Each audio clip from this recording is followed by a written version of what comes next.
नमस्कार, आप देख रहे हैं हॉर्नबिल टीवी और मैं हूं आपके साथ निशी भाटिया। बुलेटिन की शुरुआत करेंगे एक बड़ी खबर के साथ। इस वक्त ही बड़ी खबर आ रही है, राज्यपाल ने किया उत्तरकाशी के आपदा प्रभावित क्षेत्रों का दौरा। दराली और मुकबा में प्रभावित परिवारों से मुलाकात की गई है।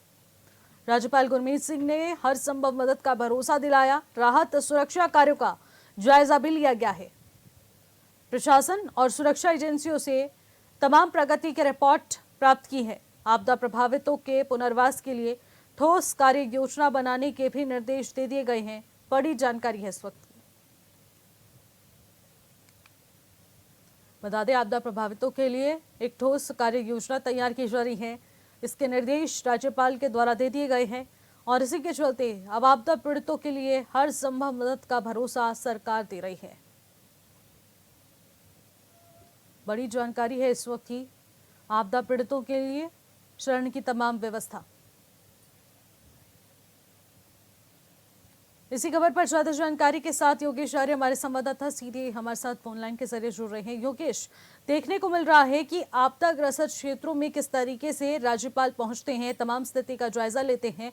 आखिरकार क्या कुछ जानकारी प्राप्त की गई है और किस तरीके से आश्वासन दिया जा रहा है? देखिए नीति, जिस तरह देखा जाए कि अभी हाल ही में मुख्यमंत्री पुष्कर सिंह धामी ने भी चाहे वो धराली हो चाहे थराली हो, दोनों ही आपदा क्षेत्रों का निरीक्षण किया था। पौड़ी भी वो गए थे, इसके साथ साथ जहाँ जहाँ लैंडस्लाइड हुई उनको भी उन्होंने हवाई सर्वेक्षण के दौरान देखा था। और अब राज्यपाल लेफ्टिनेंट जनरल गुरमीत सिंह ने भी जो है उत्तरकाशी जिले के आपदाग्रस्त के धराली और मुकबा का दौरा किया है। उन्होंने इस दौरान प्रभावित परिवारों से भी भेंट की और राहत और सुरक्षा कार्यों की जो स्थिति है वो उसका भी जायजा लिया है। मुकबा में राज्यपाल ने आपदा प्रबंधन, राहत और सुरक्षा कार्यों की प्रगति के बारे में भी जानकारी प्राप्त की। इस दौरान उन्होंने जहाँ जिला प्रशासन से बात की तो वही सेना, एनडीआरएफ, एसडीआरएफ और अन्य सुरक्षा एजेंसियों से चल रहे राहत और सुरक्षा उपायों के बारे में भी जानकारी हासिल करते हुए आवश्यक दिशा निर्देश दिए।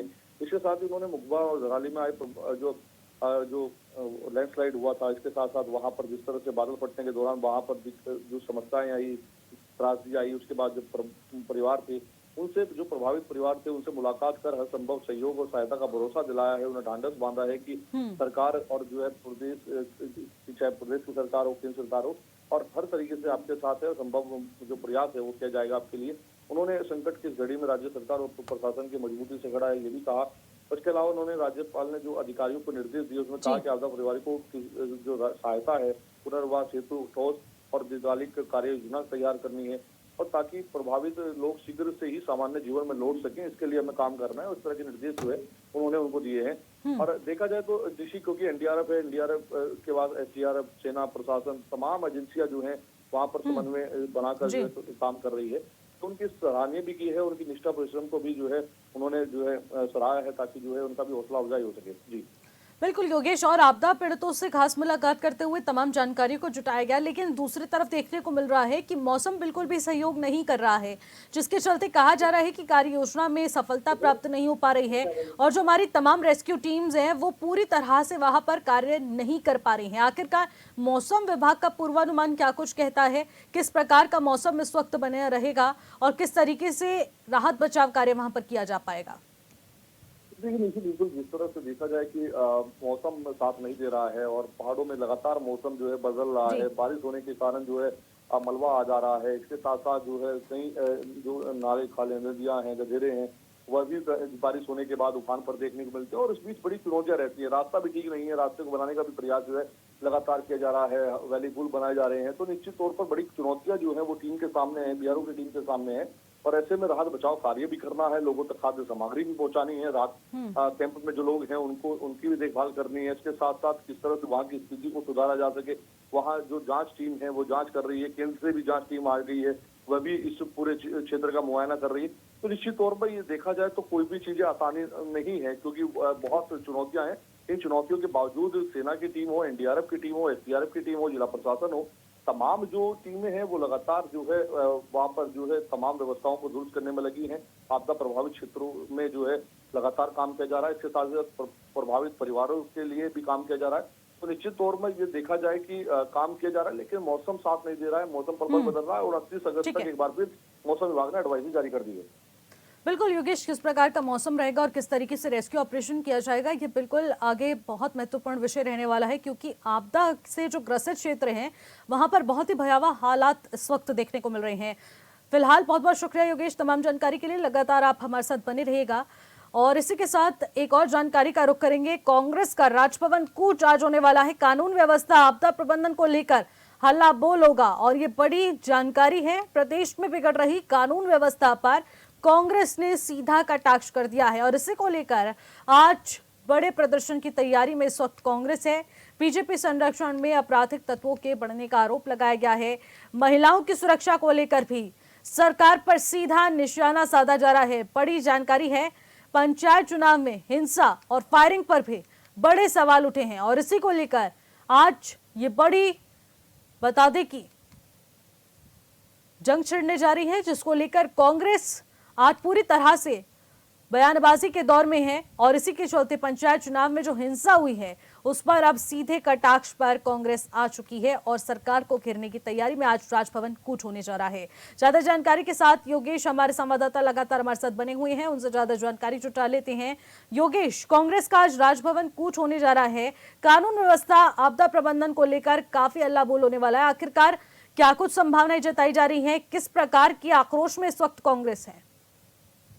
देखिए बिल्कुल जो पूर्वानुमान जो जताया जा रहा था वो बिल्कुल सटीक साबित हुआ है कि सदन के बाद अब जो है कांग्रेस एक बड़ा रूप अपना सकती है। और वैसा ही कांग्रेस ने अब तैयारियां की हैं कि अब जो है आज राजभवन का घेराव करने के लिए कांग्रेस पार्टी के जो तमाम वरिष्ठ नेता हैं वो अपने कार्यकर्ताओं के साथ कूच करेंगे राजभवन की ओर। और कानून व्यवस्था और आपदा प्रबंधन पर जिस तरह से कांग्रेस ने प्लान बनाया था उसके तहत ही जो है अब वो वहां पर जाएंगे और घेराव करने का प्रयास किया जाएगा। इसको लेकर के तैयारियां हालांकि पुलिस प्रशासन ने भी काफी कर ली है कि उनको वहां से जाने से रोका जाएगा। बैरिकेडिंग लगानी शुरू कर दी है तो बैरिकेडिंग पर उनको रोकने का प्रयास किया जाएगा। लेकिन कांग्रेस चाहे सदन की बात हो, आपने देखा कि अभी हाल ही में गैरसैंण में जो विधानसभा सत्र हुआ उस दौरान भी जो है कानून व्यवस्था पर नियम 310 के तहत वो चर्चा करना चाहते थे और वहां पर इतना उन्होंने हंगामा किया। उस कारण ये रहा कि ना तो प्रश्नकाल हो पाया, ना वहां पर जो है सदन की कार्रवाई सही से चल पाई। और इसी वजह से जो है अब कानून व्यवस्था को लेकर ही कांग्रेस जो है प्रदेश के अंदर जो है अब इस पर कानून व्यवस्था को लेकर घेराव करना चाहती है। विपक्ष जो है बड़ा हल्ला बोल करना चाहती है। उनका कहना है कि कानून व्यवस्था बिगड़ चुकी है और नैनीताल की घटनाओं और पंचायत चुनाव की जो घटनाएं हैं उनका कहीं ना कहीं वो हवाला देकर जो है इस तरह का एक माहौल जो है कहीं ना कहीं बनाया जा रहा है। और इस पर सीधे तौर पर अगर हम समझे तो 2027 का चुनाव क्योंकि अब सीधे तौर पर देखा जा सकता है और अपने आप को स्थापित करने के लिए, अपने आप को जनता के बीच लाने के लिए और ये कहा जाए कि 2027 के चुनाव को मिशन बनाते हुए अब सरकार को घेरने के लिए तरह तरह के अब जो है जो मुद्दे हैं उनको कांग्रेस लेकर आ रही है। और इसी के तहत आज जो राजभवन की तरफ जो है उनका कूच है वो भी इसी से जुड़ा हुआ है। जी बिल्कुल, राजभवन कूच होने जा रहा है। तमाम विषय हैं जिसको विधानसभा में उठाकर भी यहाँ पर आक्रोश देखने को मिला था कांग्रेस के बीच। हल्ला बोल वो प्रदर्शन सभी ने देखा, लेकिन इस बार जो प्रदर्शन होने जा रहा है, कहा जा रहा है 2027 को टारगेट में रखते हुए यहाँ अपने आप को स्थापित करने में कांग्रेस जुटेगी। तो कितना महत्वपूर्ण ये कूच रहने जा रहा है और इसको लेकर सुरक्षा के मानकों के दृष्टिगत अगर देखा जाए तो क्या कुछ व्यवस्थाएं रहेंगी? देखिए बिल्कुल जिस तरह से इस पूरे प्रदर्शन को देखा जाए तो कांग्रेस के तमाम जो बड़े नेता हैं, चाहे नेता प्रतिपक्ष हो, चाहे फिर प्रदेश अध्यक्ष हो, महिला प्रदेश अध्यक्ष हो, अन्य नेतागण हो, वह सभी जो है एकजुट होकर के जो है कांग्रेस कार्यालय से जो है सीधे तौर पर कूच करेंगे और राजभवन की तरफ कूच करते हुए जो है हल्ला बोलने का प्रयास करेंगे।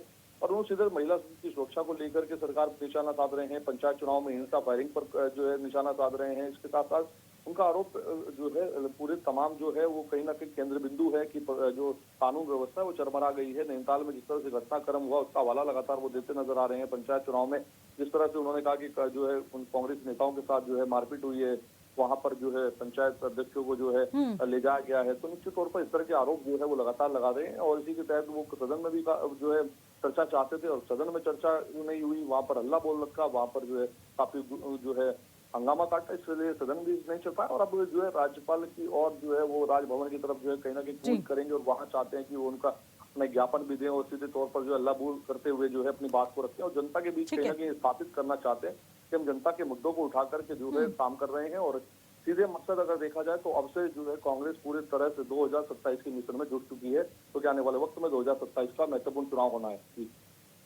ठीक है योगेश, फिलहाल बहुत बहुत शुक्रिया तमाम जानकारी के लिए। खबरों पर नजर बनाए रखिएगा। खबरों में आगे बढ़ेंगे। पूर्व मुख्यमंत्री त्रिवेंद्र सिंह रावत ने राज्य की कानून व्यवस्था पर सवाल खड़े करते हुए बड़ा बयान दिया है, जिसमें त्रिवेंद्र सिंह रावत ने कहा कि हमारा राज्य ईमानदारी के लिए जाना जाता है, पर वर्तमान में जो कानून व्यवस्था के साथ कुछ लोगों की ओर से खिलवाड़ किया जा रहा है, इसमें राज्य की छवि खराब हो रही है। इसके साथ ही उन्होंने कहा कि तीरथ सिंह रावत पार्टी के बड़े नेता हैं। उनके भांजे के साथ धोखाधड़ी हुई है, जिसके मामले में भी अधिकारियों ने गंभीरता से ये मामले को नहीं लिया और पिछले 8 महीनों से गुमराह किया जा रहा है। इस पर सरकार को तत्काल कार्रवाई करनी चाहिए। इस तरह की घटनाएं और उसको गंभीरता से नहीं लेना, उसके कारण एक निराशा और हताशा का वातावरण बनता है। तीरथ सिंह जी का जो भांजा है वो हमको भी मामा बोलता है, क्योंकि हमने बहुत बाल्यकाल से उसको देखा है। तीरथ सिंह जी की बड़ी बहन यहीं गढ़ी कैंट में रहती थी, तो हमारा भी एक पारिवारिक रिश्ता नाता वहां पर रहा है।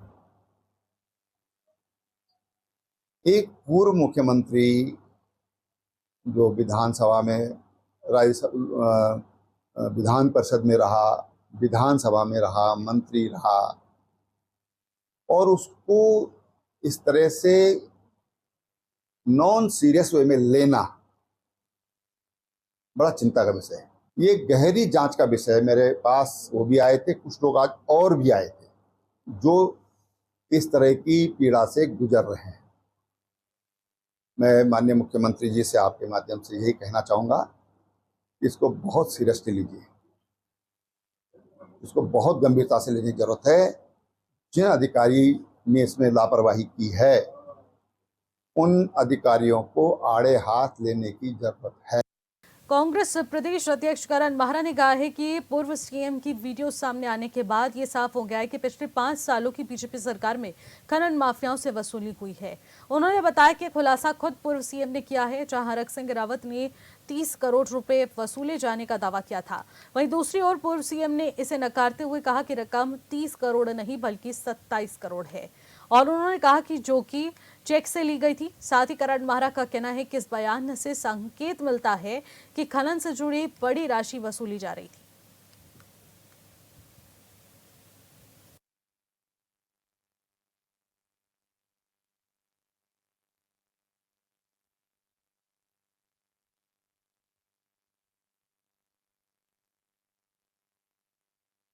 भाइयों, एक नया खुलासा हुआ है कि पिछली 5 साल की बीजेपी की सरकार में 30 करोड़ नहीं, केवल 27 करोड़ रुपए खनन चोरों से वसूला गया। और ये बात का खुलासा किसी और ने नहीं, पूर्व सरकार के मुख्यमंत्री त्रिवेंद्र रावत जी ने किया है। हरक सिंह जी के दावे के बाद कि 30 करोड़ रुपए खनन माफियाओं से लिया गया चंदे के रूप में, उसको नकारते हुए त्रिवेंद्र रावत जी ने कहा है कि वो 30 करोड़ नहीं, वो केवल 27 करोड़ रुपए था। मतलब उन्होंने हामी भरी कि हाँ, हमने खनन माफियाओं से पैसा वसूला, लेकिन वो 30 करोड़ नहीं 27 करोड़ था। देवभूमि उत्तराखंड हर साल आपदा का दंश झेलता है और हर साल नुकसान होता है, लेकिन इस वर्ष अगस्त महीने में कई आपदाएं आई जिसकी वजह से भारी नुकसान हुआ है। ये हम सब जानते हैं कि आपदा को रोका नहीं जा सकता, लेकिन इसे लेकर तैयार जरूर रहा जा सकता है। राज्य के मुखिया खुद ही आपदा प्रभावित इलाकों में जा रहे हैं और पीड़ितों से बात कर रहे हैं, भरोसा दे रहे हैं, लेकिन आपदा को लेकर विपक्ष राजभवन घेराव की तैयारी में है। विपक्ष का आरोप है कि आपदा प्रबंधन तंत्र पूरी तरह से फेल है। रिपोर्ट देखिए।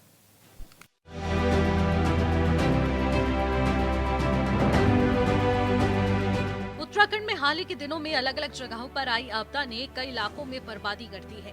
बात चाहे उत्तरकाशी के धराली की करें या फिर पौड़ी के सेंजी इलाके की या फिर चमोली के थराले की, इन जगहों पर बहुत ज्यादा नुकसान हुआ है। आपदा को लेकर सीएम धामी खुद ही गंभीर हैं। यही वजह है कि मौके पर जाकर सीएम धामी आपदा पीड़ितों से मुलाकात कर रहे हैं और आर्थिक मदद भी कर रहे हैं। हमारे जो चमोली और पूरा थराली क्षेत्र है, नारायणगढ़ है, छिछुलराज, हम सब जगह गए हैं और पूरी सरकार आप लोगों के साथ खड़ी है। आप देख रहे होंगे कि हमारे सांसद जी सीधे दिल्ली से आए हैं, हमारे विधायक लगातार 3 दिन से आपके साथ में हैं। कल हमारे मुख्यमंत्री जी भी आए थे और जैसे मुझे जो है विधायक जी ने कहा कि 6 लोग बहुत घायल हैं और उनको जो है एम्स ले जाना है। आपने देखा होगा कि हमने 1 घंटे में यहाँ से एयरलिफ्ट जो है एम्स कराया और मैं कल एम्स गया था और 6 के 6 लोग अब बहुत ठीक हैं और जल्दी जो है वहाँ से हॉस्पिटल से छुटकारा उनको मिलेगा और जल्दी आपके बीच में आएंगे, क्योंकि उनके अब खतरे से बाहर हैं। बहुत अच्छी स्थिति है। राज्य के सीएम ने अधिकारियों को सख्त आदेश दिए कि आपदा प्रभावित पीड़ितों को 5 लाख रुपए की आर्थिक मदद के साथ ही उनके रहने और खाने की समुचित व्यवस्था की जाए। मकान क्षतिग्रस्त होने पर 5 लाख रुपए की सहायता राशि आपदा पीड़ितों को दी जा रही है और आपदा पीड़ितों के लिए राहत कैंपों में रहने और खाने की तमाम व्यवस्था भी की जा रही है। आपदा को रोका नहीं जा सकता, लेकिन उसके लिए हम और आप कितने तैयार हो पाते हैं, ये बड़ा सवाल है। पहले के मुताबिक आज देश टेक्नोलॉजी के क्षेत्र में आगे बढ़ चुका है, फिर भी आपदा की सटीक जानकारी नहीं मिल रही है या फिर मिल रही है तो उसके लिए भी अलर्ट नहीं हो पा रहे हैं, जो अपने आप में बड़ा सवाल है। आपदा से हुए नुकसान के लिए केंद्रीय टीम उत्तराखंड के प्रभावित इलाकों में जाएगी और रिपोर्ट तैयार करेगी। ये आगे की बात है, लेकिन मौजूदा वक्त में विपक्ष के कई सवाल हैं। पूरे प्रदेश के अंदर थराली हो, केदारनाथ हो, बद्रीनाथ हो, गंगोत्री हो, यमुनोत्री हो, कुमाऊं मंडल के हिस्से हो, पौड़ी जनपद हो, चारों तरफ आपदा ही आपदा है और तंत्र जो है उससे निपटने में पूरी तरह से नाकामयाब है। आपदा में कुप्रबंधन और प्रदेश में ध्वस्त पड़ी कानून व्यवस्था के खिलाफ हम लोग कल राजभवन कूच कर रहे हैं। प्रदेश अध्यक्ष जी के नेतृत्व में, नेता प्रतिपक्ष के नेतृत्व में सारे हमारे वरिष्ठ नेतागण होंगे, हमारे कई यहाँ के विधायकगण होंगे और बड़ी संख्या में पार्टी के कार्यकर्ता होंगे। वोट चोरी का भी एक बड़ा मुद्दा है जो राष्ट्रीय स्तर पर राहुल गांधी जी जिसकर मशाल लिए चल रहे हैं। उत्तराखंड में वोटों की चोरी नहीं हुई, वोटों की डकैती हुई, तो वोट डकैती भी एक मामला है। इन तीनों मसलों को लेकर के कल हम 10:30 बजे मुख्यालय से, उत्तराखंड प्रदेश कांग्रेस कमेटी के मुख्यालय से, राजीव भवन से राजभवन कूच करेंगे। वो बहुत ही वाकई भयभीत करने वाली है। हम अभी माननीय मंत्री जी और विधायक जी मिलकर हम लोग अभी गए हैं। हमने आपदा प्रभावित लोगों से भी मिले, उनके दुख दर्दों को भी हमने साझा किया है और वास्तविकता में बहुत भयंकर आपदा है और प्रशासनिक जो हमारी पूरी अमला है वो पूरी तरीके से काम पे लगा हुआ है। हमारा जिला प्रशासन के लोग दिन रात काम कर रहे हैं। जो नुकसान लोगों को हुआ है उसकी भरपाई हम लोग करने की कोशिश कर रहे हैं। हम आपके माध्यम से यहाँ के सभी निवासियों को भी कहना चाहते हैं कि सब हमारे परिवार के लोग हैं और ये विश्वास रखें कि किसी भी व्यक्ति का जो नुकसान हुआ उसकी पूर्ति भी हम लोग करेंगे। किसी को इस आपदा के समय पर नहीं छोड़ा जाएगा। हम पूरी शक्ति के साथ हर व्यक्ति की मदद करने के लिए तैयार हैं और मान के चलिए इस आपदा के समय में हम सब लोग संघर्ष करके इस आपदा के, इस पीड़ा के समय से हम सब लोग निकल जाएंगे और निश्चित मानिए उस समय के अंदर ही हम सब लोगों को रिलीफ भी पहुंचाएंगे। हमारी सारी टीमें एकदम सक्रिय है। हमने भारतीय जनता पार्टी के जो हमारे कार्यकर्ता हैं उनसे भी आज आग्रह किया है कि सारे लोग आपदा प्रभावित क्षेत्रों में काम करें, जहाँ आवश्यकता जिस प्रकार की आवश्यकता है उसको पूर्ण करें। प्रदेश में आ रही प्राकृतिक आपदाओं को लेकर जहां वैज्ञानिक, पर्यावरणविद और तमाम लोग चिंतित हैं, उत्तराखंड जैसे पर्वतीय राज्य आपदा के लिहाजों से बहुत संवेदनशील है। लिहाजा हम सबको मिलकर इस ओर ध्यान देना होगा। क्या हम प्रकृति के साथ छेड़छाड़ कर रहे हैं जिसकी वजह से आपदाएं आ रही हैं? कहीं ऐसा तो नहीं कि हम अपने साधन और सुविधाओं के लोभ में प्रकृति के साथ अन्याय कर रहे हैं, जिसका परिणाम ये हो रहा है कि प्रकृति आफत बनकर कहर बरपा रही है। विचार करना होगा, क्योंकि सवाल सिर्फ मौजूदा आपदा से नुकसान का नहीं बल्कि भविष्य का भी है।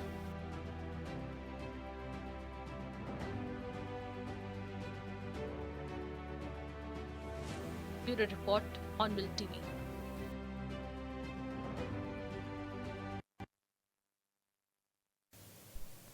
उत्तराखंड में 2027 में विधानसभा चुनाव होनी है, लिहाजा राजनीतिक पार्टियां चुनाव की तैयारियों में जुटी हैं और इन सब के बीच चंपावत में बीजेपी के कई नेता नाराज चल रहे हैं।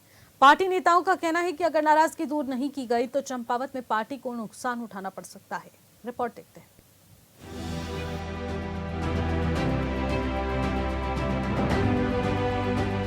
चंपावत के पूर्व भाजपा जिला अध्यक्ष दीप पाठक ने पार्टी हाईकमान पर पंचायत चुनाव में जमीनी कार्यकर्ताओं की अनदेखी का आरोप लगाकर इस्तीफा दे दिया था।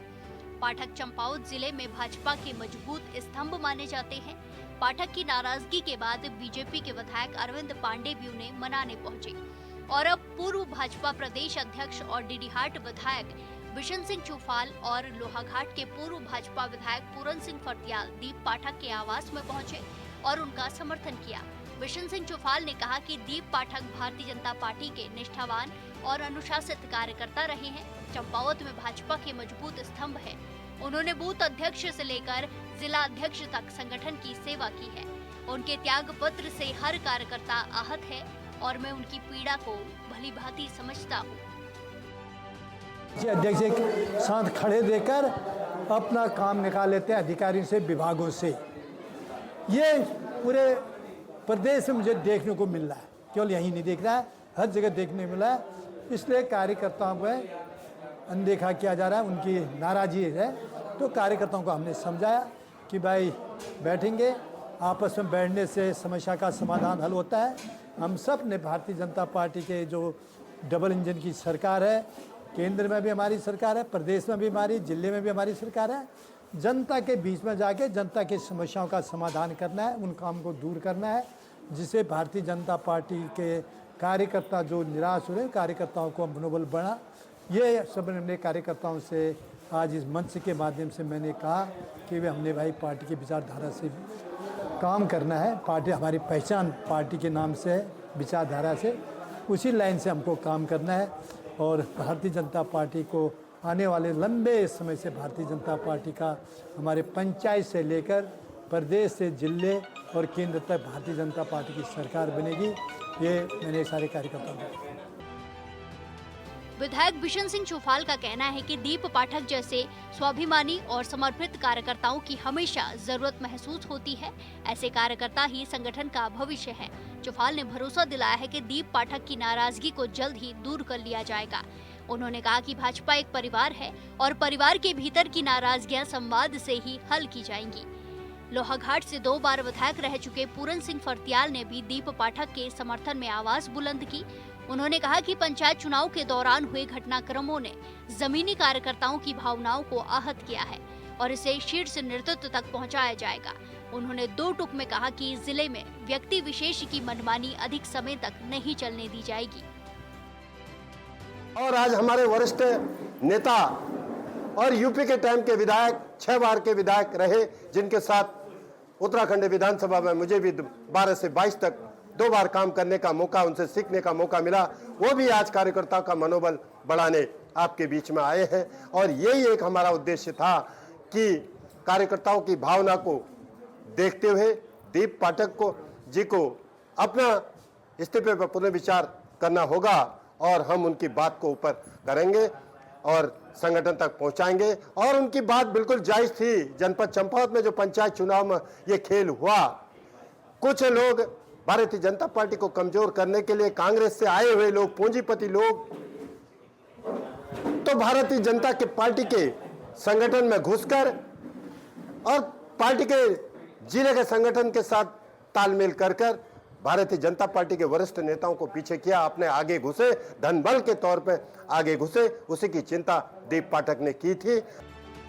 पूरन सिंह फर्त्याल ने तंज भरे शब्दों में कहा कि जो लोग ये कहते हैं कि दीप पाठक जैसे 10 नेता और खड़े कर देंगे, वो खुद भी उनकी संगठन क्षमता के सामने कहीं नहीं टिकते।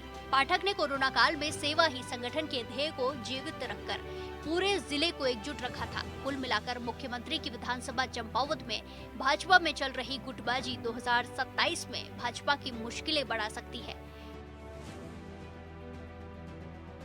Bureau report, hornbill TV. फिलहाल इस बुलेटिन में इतना ही। आप देखते रहिए हॉर्नबिल टीवी। नमस्कार।